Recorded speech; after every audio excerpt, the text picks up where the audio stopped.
Hi everybody, I've remembered that I was asked for a tutorial on how I make the ribbon roses that were on the front of my last journal. The ribbons with the little tails on them like this one. So finally remembering to do it. Now you can make these in different sizes depending if you use thick ribbon or thin ribbon.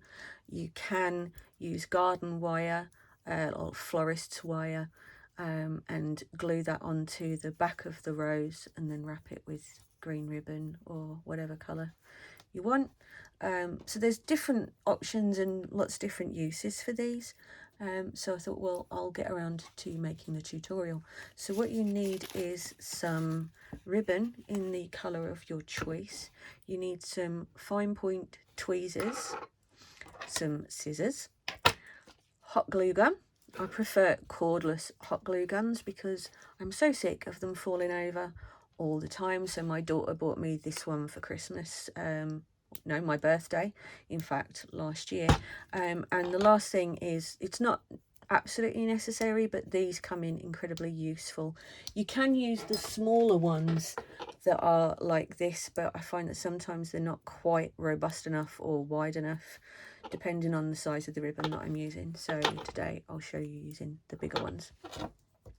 Now, to start with, you're going to need at least 20 to 24 inches of ribbon. It's always better to cut more than you need than not quite enough, because it can get really fiddly. Now when you cut this end, cut a really fine point on that, and if you have one to hand, seal it now rather than later. That will just help to stop it fraying when you pull it through.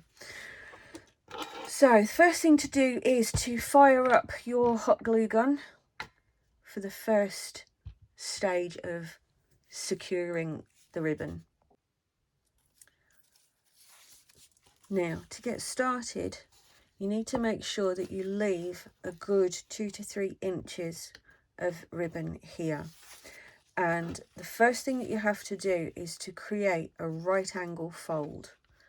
I will just say that I found this on a tutorial some years ago, and unfortunately I can't remember where I saw it, and I've made hundreds of them since, but I would love to credit the original who came up with this idea, but I'm afraid I can't.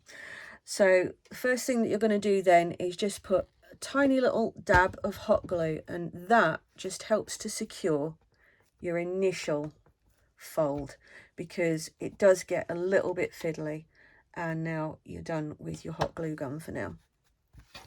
So you're now going to create a right angle to your previous right angle, so that you're going to end up with that, following that line. Okay, then it's really just creating a series of right angles. And see, by gluing that part down, you're not trying to hold that all the time. So you need to make sure that you leave a really small hole just in the center there, because that's what you're going to need to pull the tail end of your ribbon, this end, through when you're finished folding. You need to make about 5 layers of the right angles. So you just keep doing that until you get at least 5. I recommend don't try to start with more than 5. It can get a bit unmanageable until you get the hang of holding it and rotating the layers at the end. So just carry on and get your layers in place. So I've got all my layers in place here, keeping that little hole in the middle. You have to make sure that it does stay small, because otherwise your ribbon will unwind itself.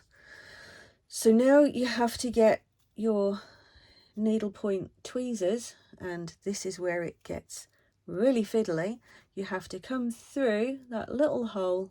Sometimes you have to just wiggle them about a little bit until it comes out the back. Then you have to pinch the thin end, that little taper that you cut and sealed off at the beginning. You have to pull that through using your tweezers. So you want that to pull out here until it's almost all the way through. So now your tail and your finishing end should all be in the same side. And I'll just cut that down a little bit because I don't need that much excess. So now turn it over. Make sure you keep a secure grip on it. Take the tail piece and twist. And just keep twisting. And at first it will seem like nothing's happening, but I promise you it is. It just takes a minute. And then you'll see it's starting to turn, which is exactly what we're looking for.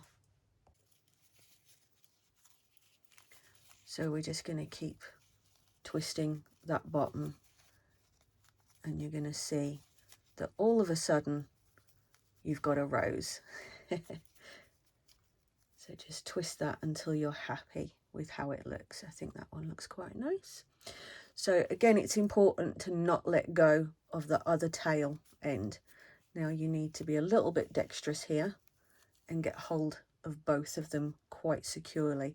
Now this is why I say about the clamp, because you can pinch it and hot glue it again, but if you just clamp it, she says, and then struggles to do so.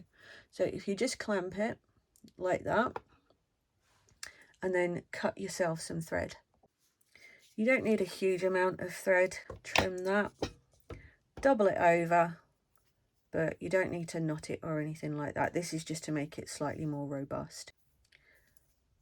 So you're just going to place your rose over your thread and create a couple of basic knots just to secure that down.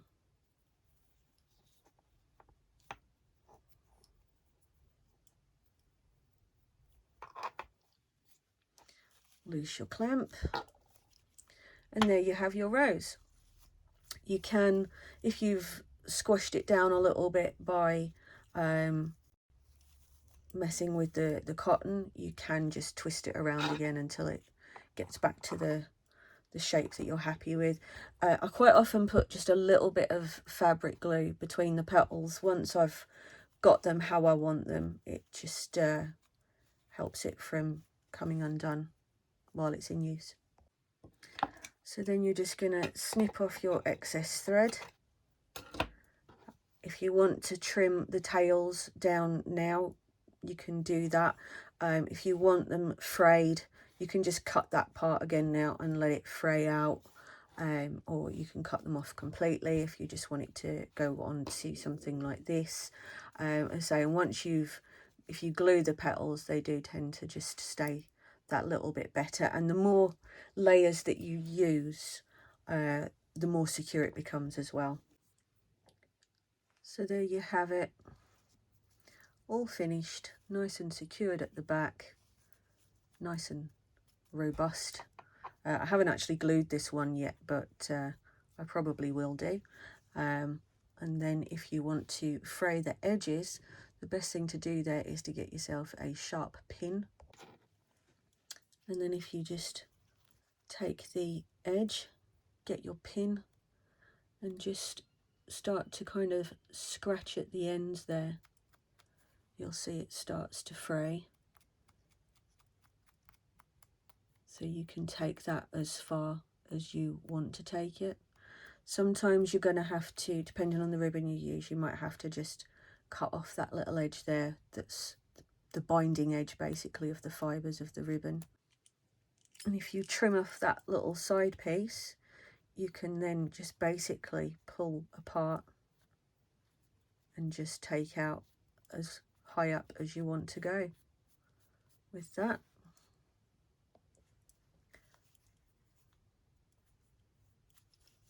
So there you go. I hope that's helpful, and as always, if there's any questions, I'm happy to answer. Have a good one.